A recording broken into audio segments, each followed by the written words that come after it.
नमस्कार, SBT news में आपका स्वागत है। पेश है राजस्थान जोधपुर बीकानेर जिले की बड़ी खबरें। राजस्थान के मुख्यमंत्री अशोक गहलोत ने देश में कोरोना वायरस संक्रमण के बढ़ते मामलों पर चिंता जताते हुए सोमवार को लोगों से सावधान रहने की अपील की है।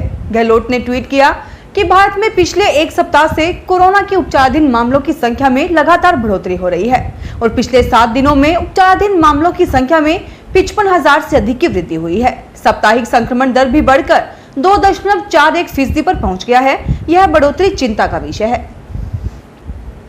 एटीएम की टैंपरिंग कर रुपए निकालने वाला गिरोह हनुमानगढ़ में सक्रिय हो गया है। पिछले 7 दिनों में गिरोह के बदमाशों ने एसबीआई के 4 एटीएम से लाखों रुपए निकाल लिए। टाउन थाने से महज कुछ ही दूरी पर एसबीआई बैंक एटीएम की टैंपरिंग कर सोमवार सुबह 2.5 लाख रुपए निकाले गए। जयपुर ऑफिस से कॉल कर स्थानीय बैंक को बताया गया।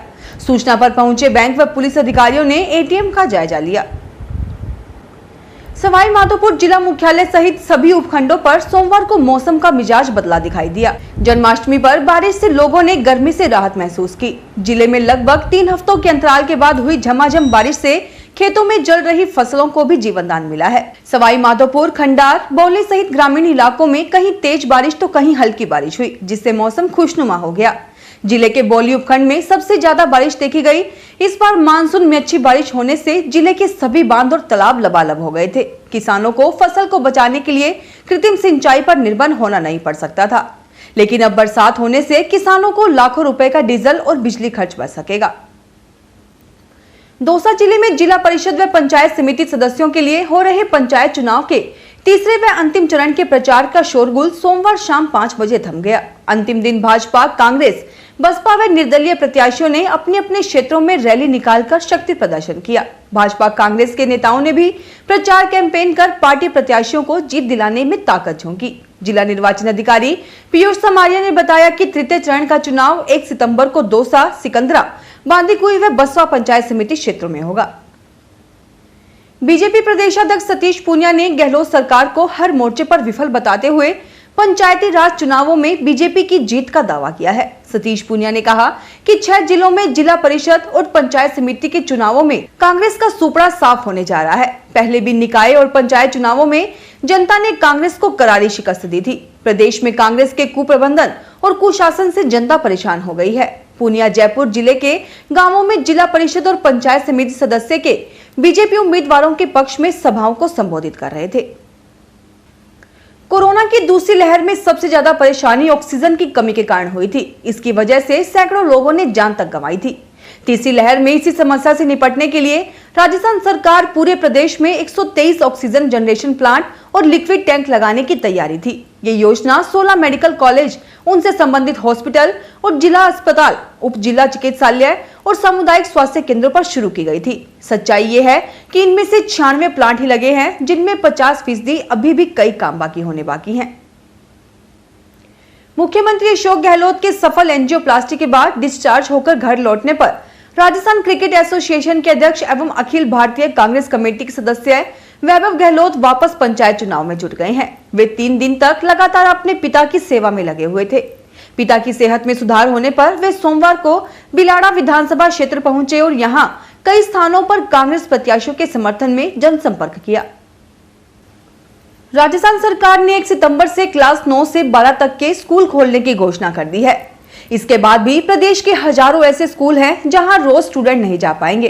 तमाम ऐसे स्कूल हैं जहां के क्लासरूम छोटे हैं और छात्र संख्या ज्यादा है। ऐसे में आधे स्टूडेंट को एक दिन ही स्कूल बुलाया जाएगा और एक दिन छुट्टी दी जाएगी। फिर अगले दिन छूटे हुए स्टूडेंट स्कूल आ पाएंगे। इस तरह रोज आधे स्टूडेंट स्कूल आ पाएंगे। राज्य के 131 स्कूल में एग्जाम है, इसलिए 13 दिन बाद ही ऐसे स्कूल खोले जा सकेंगे। सूर्य नगरी जोधपुर में भगवान श्री कृष्ण का प्रकटोत्सव जन्माष्टमी पर सोमवार को धूमधाम से मनाया गया। इस अवसर पर कृष्ण मंदिरों को फूलों और रंग बिरंगी लाइटों से सजाया गया। साथ ही कई धार्मिक कार्यक्रम आयोजित किए गए। रात 12 बजे कृष्ण जन्माष्टमी का जन्म दिवस मनाया गया। हालांकि कोरोना महामारी के कारण रात को दही माखन से भरी मटकियां फोड़ने के कार्यक्रम नहीं हुए। 23 अगस्त के बाद सोमवार को बीकानेर में फिर एक कोरोना पॉजिटिव मिल गया है। वहीं पिछले 6 दिन में चिकित्सा विभाग ने एक भी केस रिकवर नहीं बताया, जिससे एक्टिव केस की संख्या 5 पर ही अटकी हुई है। उधर पीबीएम अस्पताल में अभी भी कोई कोरोना रोगी भर्ती नहीं है। जिले में कोरोना के खिलाफ जंग में वैक्सीनेशन का काम काफी तेज गति से चल रहा है। रविवार को 188 सेशन में करीब 31,000 को टीका लगाया गया। जोधपुर नगर निगम उत्तर के वार्ड संख्या 31 में निशुल्क नाक कान गला रोग जांच शिविर इस हाकिया सीनियर सेकेंडरी स्कूल में आयोजित किया गया। पार्षद मोहम्मद हसन खान की ओर से आयोजित शिविर में डॉक्टर सौरभ विजय वर्गीय और डॉक्टर रविंद्र सोनी ने सेवाएं प्रदान की। शिविर में 257 लोगों का उपचार व जांच कर निःशुल्क दवाइयां प्रदान की गई। राजस्थान समायोजित शिक्षा कर्मी संघ राजस्थान के प्रदेश व्यापी आह्वान पर जयपुर संभाग संयोजक ईश्वर सिंह शेखावत के नेतृत्व में शिक्षा कर्मियों ने जनप्रतिनिधियों के रक्षा सूत्र बांधकर ज्ञापन सौंपा। प्रतिनिधि मंडल ने मुख्य सचेतक महेश जोशी एवं परिवहन मंत्री प्रताप सिंह खाचरियावास, चिकित्सा एवं स्वास्थ्य मंत्री डॉक्टर रघु शर्मा से मिला। इसमें महिला सदस्यों ने 3 मंत्रियों की कलाई पर रक्षा सूत्र बांधकर समायोजित शिक्षा कर्मियों की पुरानी पेंशन के लिए सर्वोच्च न्यायालय के निर्णय को राज्य सरकार से लागू करवाने में सहायता की मांग की है। क्षेत्रीय लोक संपर्क ब्यूरो व सीमा सुरक्षा बल के संयुक्त तत्वाधान में आजादी का अमृत महोत्सव के तहत देशभक्ति गीत संध्या का आयोजन किया गया। इस अवसर पर कार्यक्रम के मुख्य अतिथि सहायक प्रशिक्षण केंद्र सीमा सुरक्षा बल जोधपुर के महानिरीक्षक मदन सिंह राठौड़ थे। कार्यक्रम में प्रादेशिक लोक संपर्क ब्यूरो जयपुर के पंजीकृत लोक कलाकारों व सीमा सुरक्षा बल के जवानों द्वारा विशेष गीत व विभिन्न कार्यक्रमों की प्रस्तुति दी गई।